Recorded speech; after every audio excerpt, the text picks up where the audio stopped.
righty then, everybody. Hello. Welcome to the Alex Cuesta Show. I hope everybody is having a lovely evening on this Wednesday, August 17th of 2022. Anyone keeping score at home is like, hey, didn't you just release an episode? Aha, we did. We had Zach Noble on the last episode. He is from the Noble and Rouge podcast on the Balls Life Network. They are the #1 show there, and it was a very good show. We were trying to have him on over the last few weeks. Only thing we could do was have him on Sunday. We did. It was an awesome show, and unfortunately, Dave was there as well. Hi, Dave. Hi. Hello. How are you? I'm doing pretty well. I've been watching a lot of horror movies lately, and it's been a lot of fun.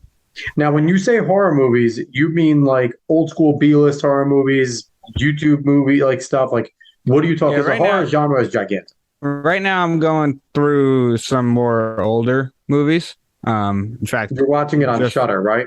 Yeah, just recently I watched The Baby. The Baby's a really weird movie. Not the baby, not the rapper. Just imagine just on screen, just the baby just kind of standing there like bopping around for an hour and a half. No, but if you are not okay with some really weird stuff, I wouldn't watch that movie. I probably want to watch more of a slasher if you're okay with gore. But yeah, that I can't really explain The Baby very well. I'm not going to lie to you. Now, tell people that don't know, tell them about Shudder. Where can they find it? What's the best way of going about getting it? To pay for it? What is it? Well, you do have to pay for it. I actually use it from my one friend. He actually got it, and I use his. But it is an app. It is a streaming service. You pay for it, a subscription, monthly basis, and it's a very large collection of horror movies and very good ones in there as well. I mean, they have a whole entire James Cameron collection. They have multiple channels. So whenever you start it up, at least on my Roku, whenever you start up the app, it starts up on a channel, and there's 3 different ones. So there's one where it's just all Shudder exclusives horror movies. There's one where it's like old kind of like folk horror movies, and then there's another one where it's just a random mishmash, and it works just like a regular TV channel. So you'll just pop in like the middle of a horror movie, you can just watch it. And then now, go ahead. Can you get like the well-known ones as well, like Texas Chainsaw Massacre? Nightmare on Elm Street, like all like the well-known ones, all that Halloween. All those that are not like exclusively to another streaming service, they'll most likely have. That's cool. So they do have Texas Chainsaw Massacre. They have like The Thing. They have a ton of them. So I highly recommend it. If you do like horror, you will have a lot to watch, and they're adding things all the time. And the Shudder exclusives are usually pretty good. In fact, there's one I want to watch. I don't believe it was an exclusive, but there's one that came out recently. It's all stop motion. All of it is stop motion. It's called Mad God. I watched a trailer for it. It looks incredible. So for more people, do they have like the Rob Zombie stuff and everything too? Because I know a lot of horror people love their Rob Zombie. I cannot remember if they have the Firefly trilogy. I think they have 3 from Hell on there. So they should have House of 1,000 and Devil's Rejects. Awesome. But I don't know if they do. I have not actually looked for them. So if they don't have I Saw the Devil on there, then it's incomplete. I guess I haven't. It has to be foreign. If they have foreign ones there too, then they have a ton of foreign stuff. Then it has to be. That was like awesome. A huge one across. They probably do. Asia. I mean, they have Train to Busan, of course. Okay, that's cool. They have a bunch of. Even though I don't believe they have, which I don't know if you know. You remember the American movie Quarantine? Kind of. Where it's like in a hotel. I believe so. It's about a reporter that goes to like report on something, and they get trapped in the hotel with a bunch of zombies, and they get quarantined in there.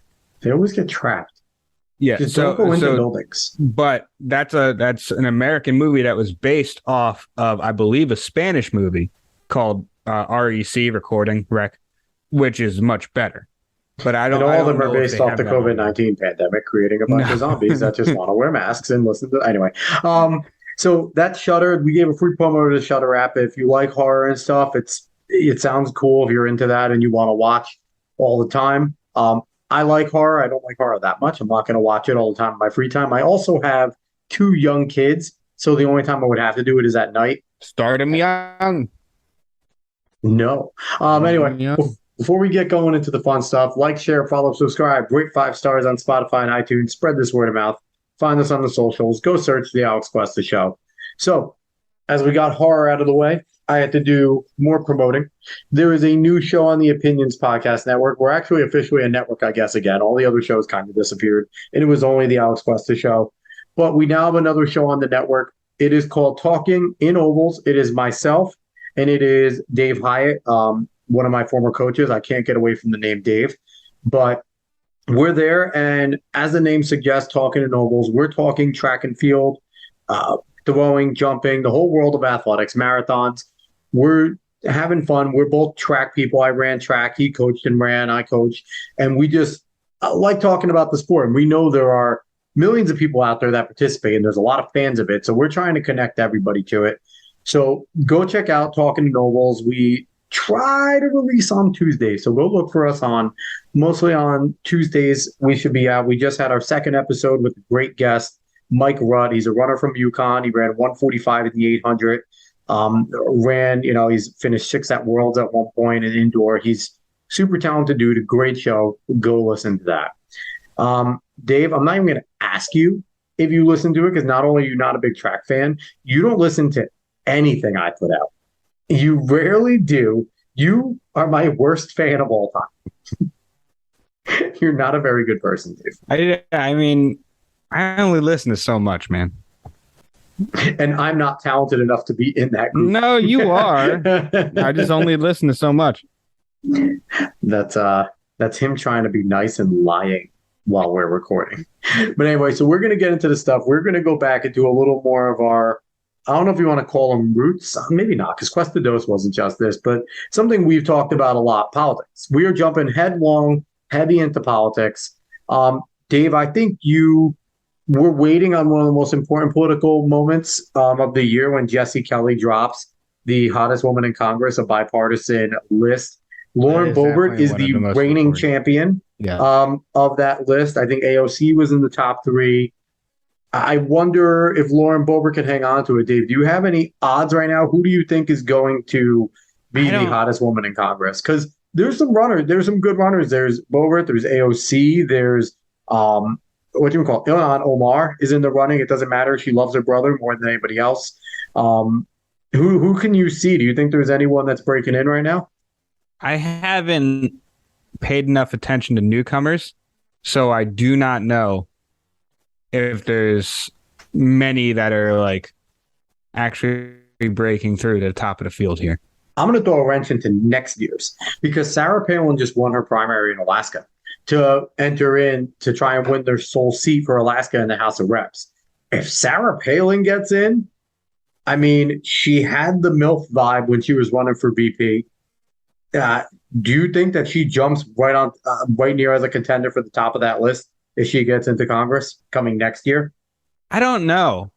I don't know if she still looks the same as she did when she was running for VP. She still looks just fine. They gave her, I will not lie, they gave her a lot of credit. She's good looking, but they gave her, especially, I feel like the Eminem music video for We Made You really gave her a lot of credit. Well, I mean, they also made like porns with Sarah Palin in it. Like she became like that much of like a sex icon. They make porns with everyone in it, so that's not surprising. The greatest cinematic porn of all time is Pirates. If you haven't seen it, kids, go see it. Great cinematography. But I don't know about that. I actually I've never seen it. I've heard enough jokes about it when it came out that I just assume they're true because the internet doesn't lie. But we're going off. They do not. The Rings of Power is going to be great, right, Dave? Oh, anyway, we're going to jump right into it. So I want to do a quick aside before we get into the main topic. So we just spoke on Lauren Boebert, and Boebert was made fun of. What is it now? Almost 2 weeks ago, when she put out, and I think it was surrounding this bill and other bills, that when these bills get out of committee and then they get out of the House or wherever it originates from, They should have the ability to have more than a day, 2 days to read some of these bills, comprehend them, and then cast a vote on them. Because some of these bills are 100 pages, 200, 300, 1,000 pages, and they get to the floor and then they're like, next day, we're going to put it to a vote when they know no one read the bill. Absolutely no one read the bill. It goes by Pelosi's famous quote, oh, we'll know what's in it after we vote on it. She wasn't lying. She meant that. And the Inflation Reduction Act really isn't much of an exception here, Dave. I actually just looked it up, and people, it's this easy. All you have to do is Google, Bing, whatever the hell, DuckDuckGo, whatever you use. Inflation Reduction Act 2022 text. You have to write text in, or otherwise they're going to give you a whole bunch of fluff news articles that don't actually tell you what the bill is. Whether it's on the right, they're going to tell you everything they hate about the bill. It's on the left, they're going to fluff up everything they like. The only way to really understand this is to actually go and either skim through the bill, read the bills. When I was doing my Alex Cuesta daily shows, some of the episodes that people actually liked is when I was reading the bills just for an hour plus. And people were able to actually hear it because people don't like to read things. And fun fact for anyone that needs to know, on Microsoft Edge, if you go to your page, if you go and click on the 3 little dots up there, there's a read aloud function. You could just sit back and listen. You don't even have to read. You can just sit back and listen. So if you listen to podcasts like this one, if you listen to that type of stuff, you're into talk radio or anything, you can just listen to the bills. And that works on your PDFs. I don't think Google's gotten around to doing it. I don't know about DuckDuckGo. But this bill ended up being 273 pages. And Dave, I don't think they had more than 24 hours to even digest this. Now, I get it. They have staffers. They could split up the bill. They could say, you take the first 20, you take the next 20, blah, blah, blah, write a report. But even so, is that enough time to digest? Was Boebert too far off? Like, why did she get ridiculed for saying, give us 5 days to read bills before we vote on it? She got ridiculed because they want to pass it. That's the whole reason that she got ridiculed, because they said, "Oh, it's basically like, oh, you're too stupid to want to reduce inflation," even though they're not even calling it that anymore, because it doesn't reduce inflation. Exactly. So that's basically the play there. Is that how are like it's not that hard, like just reduce inflation, bro. Like that's really what the whole play is. It's dumb, and it's very easy to say no, you're stupid. That's all it is. Just ignore the argument because it's a dumb argument. You just say no, you're dumb. So one of the things that the people on the right are yelling about is the IRS agents that are being added. I don't know if it's through this bill, or I don't know if it was just I don't know if the bill actually does it, but somewhere along the lines, whether it was an executive order or in this bill, 87,000 new IRS agents, ground agents, are being added. And people on the right are complaining about that. They're yelling about it. And I think that's, as they should. There's no need for 87,000 agents to be added. Dave, you know what the response from a lot of people on the left is? It's over 10 years.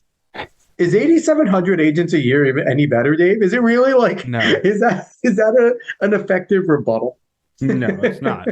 It's not an effective rebuttal. And the funny that we've basically gone over this before, but the funny part is that if this was years ago, those on the left would be saying the same exact things that those on the right are saying now about the IRS or about the FBI, which is what we'll get into.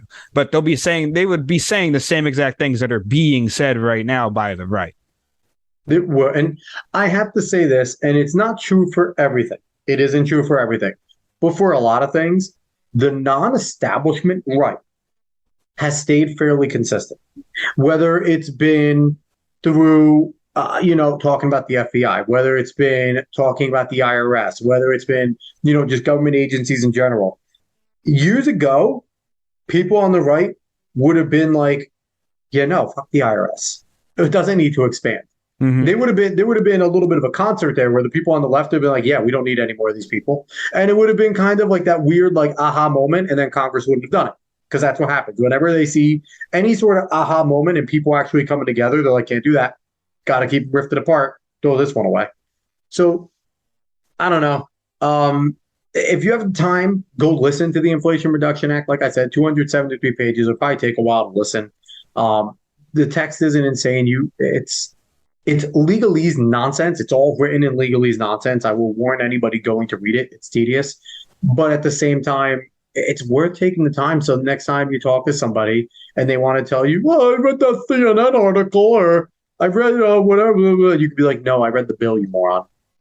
I know what's in it. Do you?" So that's the Inflation Reduction Act. I don't want to spend too much time on it. It passed, unfortunately. Biden's going to sign it, and we'll see. All of the no new taxes on people under 400,000. Good luck with that, people. Good luck with that one. I hope you guys all believed it. And I hope you sleep better at night because you do.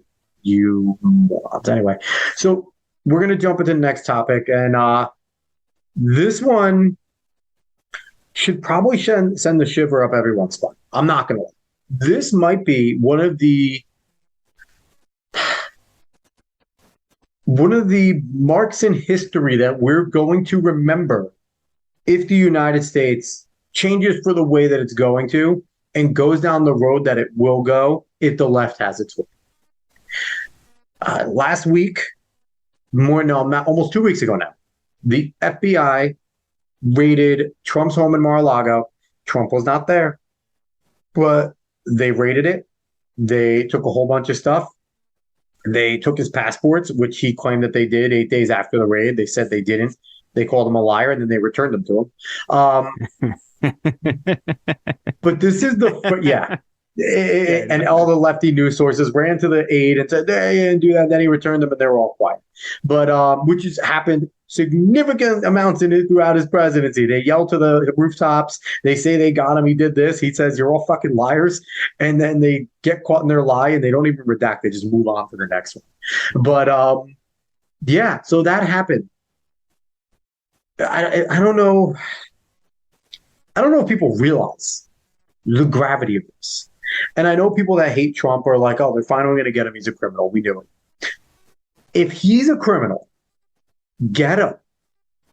And you will hear that universally. I think you'll hear that from his supporters. If he did a crime, if you have legitimate evidence of a crime, get him. We don't want criminals. We want them all locked up. And especially a guy that's the president, we'd want him taken. We'd want him taken to court. We'd want him locked up. Here's the problem here with this one. They let out the search warrant. He is being searched at Mar-a-Lago for taking essentially they're accusing the man of espionage.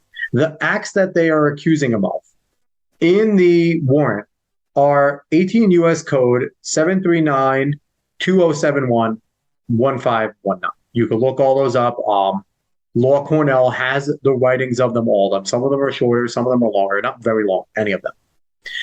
And essentially, 739, U.S. Code 739, gathering, transmitting, or losing defense information. So they're accusing him of national security, taking national security documents. And if you scroll through here, they're essentially saying for the purposes of potentially destroying or redistributing espionage.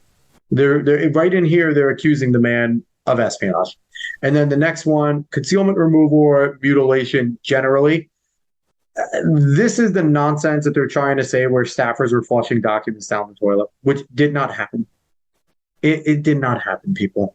If you believe that, we can't help you. But this is basically just destroying documents that you think are going to hurt you as a person in power in government. The last one, U.S. Code 1519, destruction, alteration, falsification of records in federal investigations and bankruptcy. Again, more of the same. Essentially, it's a redundant one to U.S. Code 2071. Says a few different things, but you can go look them up for yourself. So the problem is, we went over this, didn't we, Dave? Didn't the archives, the federal archives, flat out say, "Hey, former president, you took things that you shouldn't have taken. Mm-hmm. Return them, please." And he did. From what we know, he returned all the documents that they requested. Am I right on that? Yes, I believe so. So what are they searching for here? what can they possibly like if the government agencies that are in charge of making sure that these types of things, these national security things, these top secret high sensitive things remain archived in a secure location, requested, was participant that Donald Trump openly participated with them, and we know that he was like, come on and come get them. I don't care, I'll return them. And now they're saying they have to go and retrieve these things. Dave, it doesn't fit. It really just doesn't fit. No, it doesn't. And it mainly doesn't fit because it's been way too long for you to go and retrieve these things. Because if there was an issue, like we said, they went over it and he gave back apparently what he was supposed to give back in the first place. But let's say he didn't. This feels like it's way too long that they somehow missed it while checking these things, because I'm assuming they check it kind of regularly, for them to go, oh, wait, he still has something classified or something that he shouldn't have. Let's go raid him. Let's not even ask him. Let's just go raid him and try to get it. It's a really weird situation, and it's hard to pin down why it would happen the way it did unless it's explicitly political.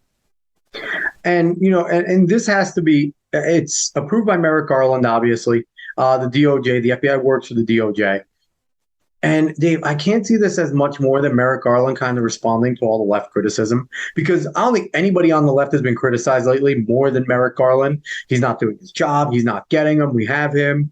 And I think this kind of might have been a knee-jerk response from Garland and the Biden White House saying, listen, we got some loose stuff on him. We think, he had boxes. There's a good excuse to go in, because this really seems like saying, hey, there might be a crime. Let's go see if we can find the evidence of a crime and then accuse him of a crime. Because they won't release the affidavit that they used in order to get this warrant. Merrick Garland DOJ has explicitly blocked that from being released. Now, I know there's a bunch of places going to court trying to get Freedom of Information Act to get this released. And I think there was a hearing yesterday. I don't know what happened from that hearing, honestly. Maybe we should look that up, Dave. But there was a hearing yesterday in a court saying whether or not they needed to release that. But that's fishy that you won't make public knowledge the affidavit. Now, I get it. They said that there's top secret material in there, that it might be sensitive. If they let it out, it would be far too redacted to be useful. You know what? I don't buy that. And one of the things that I think it's difficult, because I believe the art of the government redacting things is necessary, because there are certain things that we as populace shouldn't know on a national security level. But when it comes to certain things, there needs to be checks on who's doing the redacting, right? I think, Dave, it needs to be when it's something that seems this political, then there needs to be other parties involved. This maybe should be sent down to a committee that has the knowledges of these types of things, and bipartisan, they can work on what should and shouldn't be redacted. I don't know, because to me, it's ridiculous.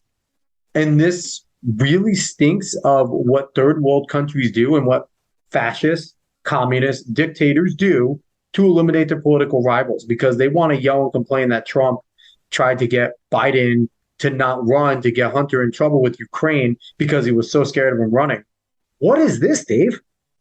They're terrified. And they're trying to do everything they can to make sure Trump legally can't run. I don't know. Dave, did you look up anything on that? Does it say anything about what the court ruling said? No, not the least I've seen. But when it comes to redaction, I understand the need for redaction, not necessarily from the populace, but from any kind of outsiders that need to deem harm to the country. You want to be able to redact in order so they can't get it, because generally, if you're going to be doing something that you don't want the populace to see, it's probably because it's going to hurt the populace. Let's be honest. Definitely. But that's the thing, is the reason for redaction for me is so that an outside influence doesn't have any info that could harm the country. But I understand what you're saying, where the people doing the redacting have every reason to hide things. So who's to say whether they're redacting something that's actually confidential? But all in all, it like I said before, it just gets very difficult, especially in this way, to not send out anything from the affidavit, even though it might be redacted to all hell, because now it looks even more political because you're not being transparent at all. You just raided the former president who everyone knows is running in 2024. Every single person in the country knows he's running in 2024. So it's not from a completely unbiased point of view, I would think it doesn't look good. From a biased point of view, obviously we're like, holy shit, like this is pretty big. This is pretty big. This is not good at all. Like no one wants this. Not a singular person wants this other than those living in that kind of fantasy land where Trump has literally murdered like 17,000 puppies and 1 million kittens. So, but that's the thing is that everyone's like, okay, we all said it was getting pretty bad already. Seems like it's getting a little worse, and we don't want this. Like, we don't need this right now. There's no other country that we can go to if this shit goes south here. No. And I just saw, so the hearing was set for yesterday at 1 p.m. So I don't think we hear anything back yet for them to hear arguments. So it was a Southern District Magistrate. It was a court down there in Florida. So I guess we'll keep on the lookout for what they decide. Obviously, it'll be huge news if they unseal it, huge news if they don't. But I think the issue with it here is if, again, like I said, if they have legitimate reason to believe Trump was acting in a spy way, the right would support it. That's the crazy diehard Trumpers might not, because there is a fanatical element of Trump. And I think that comes with all of our recent presidents, to be quite honest. The cult of personality is insane. I love it when I hear people that wholeheartedly support Obama try and call Trump a cult. When you have people fainting, crying hysterically on TV when Obama ran, basically talking about him as like the second coming. Like, I don't want to hear a single thing from Obama supporters, honestly, about this is cult-like. They forget what the 8 years of Obama were like. It was incredible. But, it's scary. And I think another reason why they're terrified of him, Dave, is because his endorsed candidates have had a huge winning streak in a lot of primaries lately, Dave. I remember when he endorsed Eric and Eric won. And I forget where that was from. There were two Republican candidates running with different. Eric was the first name, and he said, "I fully endorse Eric." I don't know which one he meant, but recently, Liz Cheney just lost her bid in Wyoming, and she, along with Adam Kinzinger, have been the two biggest thorns in the side of Trump in terms of January 6th. They're the two biggest turncoat Republicans you'll see. And it's not surprising that Liz lost. Harriet Hageman, who is a Trump-endorsed candidate, defeated Liz Cheney. Now, Dave, do you think it was close? If you were sitting there and it was like you're not super political, and you heard Liz Cheney, incumbent, daughter of Dick Cheney, in Congress for a while, lost her seat to a Trump-backed person, what do you think? Do you think that if I haven't been paying attention at all, then I would think it'd been close. Yeah, in reality, it was 66.3% of the vote to 28.9%. And it's not like nobody turned out to this primary. Normally, primaries are in the low thousands. 113,025 people from fucking Wyoming voted for Harriet Hageman. Liz Cheney only got 49,000 people. That is quite literally 80% of the population of Wyoming. I don't know if I'm over-exaggerating. I'm not going to lie. I have no idea what the population of Wyoming is. But that is a huge number, and they only have one district. I'm actually going to look up what is the population of Wyoming, because it has to be a huge percentage of it. But she got annihilated. And I think this also terrifies what's going on and the people that are opposing Trump. Yeah, Dave, I really wasn't that far off. There's only 581,348 people in Wyoming. Mm. So almost a fifth of the population voted for the winner of that. That's huge. That's massive. That's massive.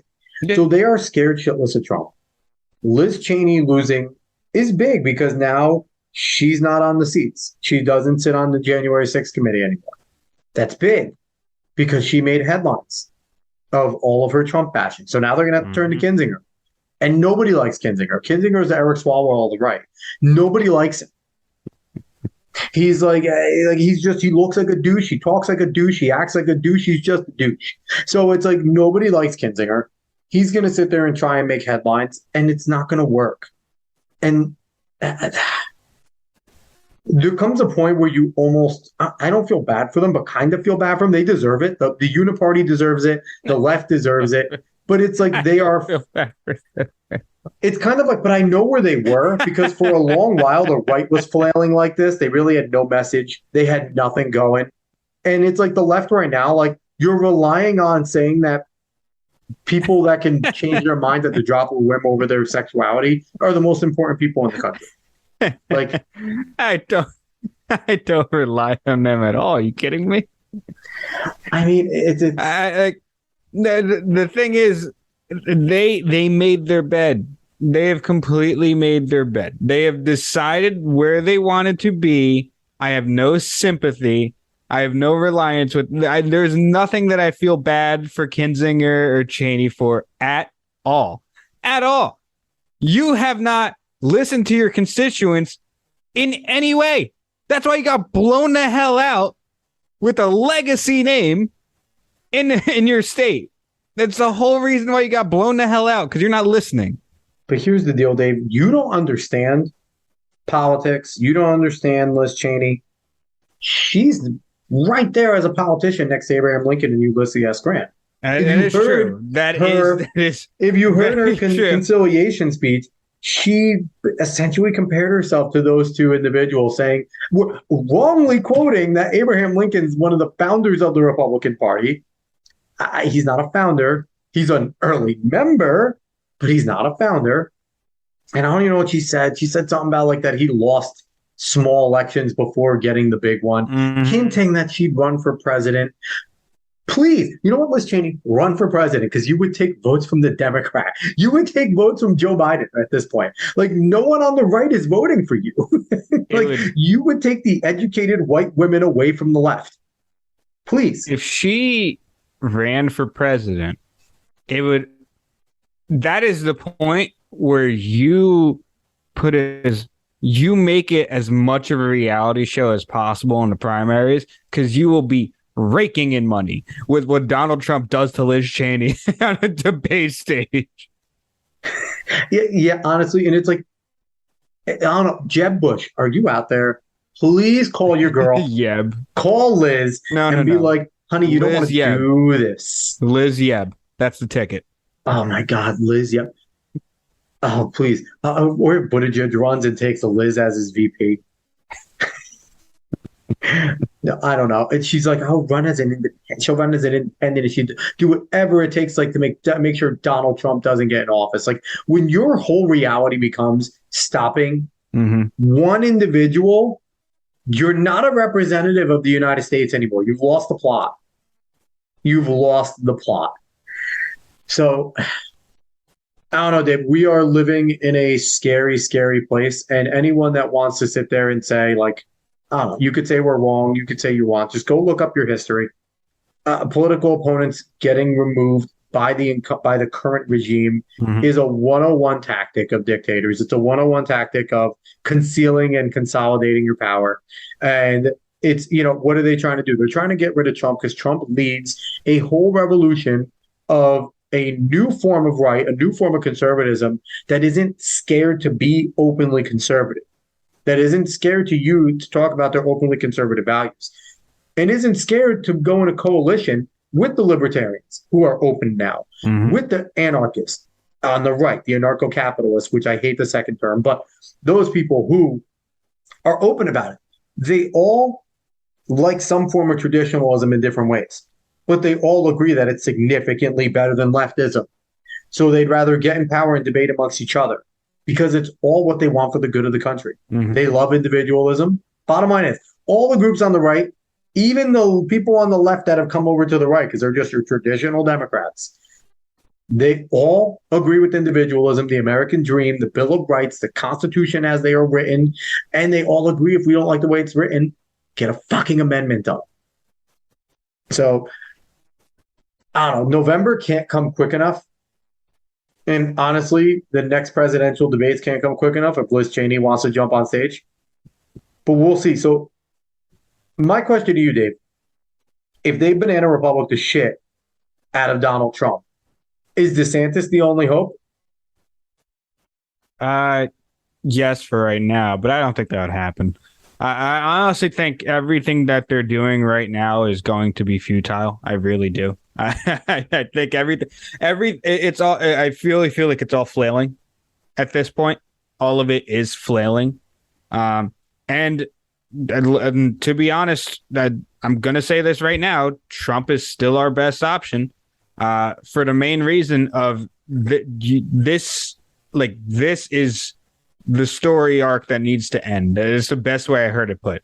This is a story arc. This is the way it needs to end, is with Trump actually getting basically not revenge, but he gets the retribution from everything that's been put onto him.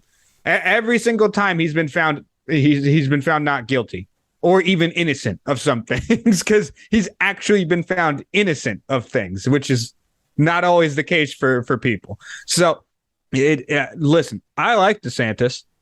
I like a couple people from the Republican Party that I could think could be okay presidents at least.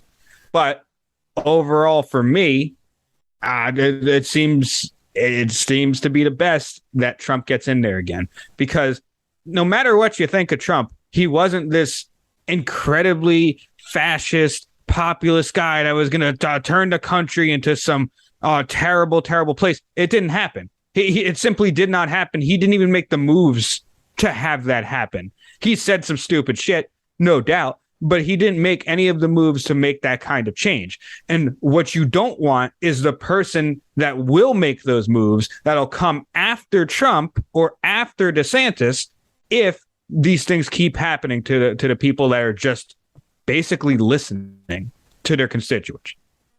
I will argue that Trump was the most states' rights president we've had in recent history. That he put more back to the states and away from the federal government than any other president we've had in recent history. He made some, like you said, he made some dumb comments and things I didn't agree with. I think he said a few things about maybe trying to force California to do things. He never did it. He blustered. Mm-hmm. But that did concern me, the fact that he even said it. It was like, no, the Donald, no. You can't force states to do shit. It's not the federal government's job. But yeah, no, I tend to agree with you that he's still the best bet, because you can't put anything past the left anymore. We thought it was a sure bet against Biden, and they actually took a dead man, and he's parading around. We have Weekend at Bernie's as the fucking president right now. It's terrible. They're just bumping him around, and people are believing he's actually alive. They throw shades on him, and he's good. But yeah, I don't know, but be concerned. Be very concerned. If your level of concern, if you're on the left and you're happy about this and you're taking a victory lap, your 833rd victory lap since Trump became president, where you guys, the walls are closing in, you finally got him. You're going to get everything you wished for and then some. Everything you thought Donald Trump was will eventually come around to you if you continue to go down this path, because you are but a pawn. Nobody cares about you. The people you are rooting for, the people we root for, don't care about us either. Don't get me wrong. We know they don't give a fuck about us on the right. But what I do know is they will do more to protect me and you and our freedoms. It'll still benefit them more than it benefits us, but it will keep us freer than, especially than what you're trying to do, which will undoubtedly and ultimately end up in all of us together living in fucking squalor. That's going to be my last diatribe on it. Dave, do you have anything else to say on this topic before we close it on out? Not really. I am I am kind of interested to see the direction this goes because there's a lot that could go wrong here. And I will be honest, there's been plenty of moments that have happened before this where it's like, a lot could happen here. Like a lot could go wrong if someone makes the wrong move. But nothing this big. Nothing this big, I will say, I think, unless someone brings up something else. But I don't think there's been anything this big that's happened where it's like the wrong steps here, or if you keep not being transparent at all, like things get worse. Things get a lot worse. And I'll say one last thing. I believe that they do this type of stuff to try and get the response that they want from Trump supporters, to show that they're just a bunch of psychos or a bunch of domestic terrorists. And the fact that they didn't get it when there were protests outside of Mar-a-Lago, and there were two protests showed up at the same time, one in support of the raid, one against the raid, and there was no major giant conflict there. There was no, I don't know if there were fistfights. I don't know if people got arrested. Oh, there's always things that go on when these things happen. But the fact that they keep doing these things, and you would think that a cult would respond very violently to their leader's home being raided for what seems like very political reasons. Mm-hmm. In a third world country, this would have led to bloodshed. Mm-hmm. This would have led to skirmishes. Now, there was a psycho, I think, that tried to break into the FBI headquarters somewhere. And that individual was arrested. That individual was taken. That individual was a psycho lone wolf. Mm-hmm. But there was a collective of heavily favored Trump supporters that gathered in front of Mar-a-Lago to protest the FBI raiding it, was met in response by people that were supporting the raid. Guarantee Antifa members were there. I'm sorry, people are like, Antifa's not real. Shut the fuck up, Antifa's real. But guarantee that there were people there, and the agitation was there, but there was no major conflict. Keep doing this. If you think there's something to protest, go protest it. Keep your head, keep your wits about you. Because they want us, they want the people on the right to be the Antifa left. They want the people on the right to be violent. Don't give in. There isn't a good enough reason to give in. Not yet, at least. I'm not calling for violence. But if the left gets their way, like Tim Pool says, it might be the Civil War might be coming. Nobody wants that except for the people in power currently. So I'm going to end it with that. They didn't get what they wanted yet again, and I don't think they're going to get Trump yet again. But if he was fucking spying, lock his ass up forever. That's how I'll end it. If he's actually doing a crime, lock him up forever. He's treasonous. If not, try again in another 6 months, you assholes. You always do. Okay. And that's going to close off this fun-filled show. This was the Alex Cuesta Show. As always, back at our normal time. If you enjoyed what you heard, like, share, follow, subscribe, rate 5 stars. Spread us word of mouth. Find us on Twitter, the Alex Cuesta Show. We should be back next week. I have no idea if we have a guest or not. If we do, cool, we'll talk to him. If we don't, cool, we'll talk amongst each other. That's all you're going to get from us. So, all right, everybody. Thank you so much for listening. So long, y'all.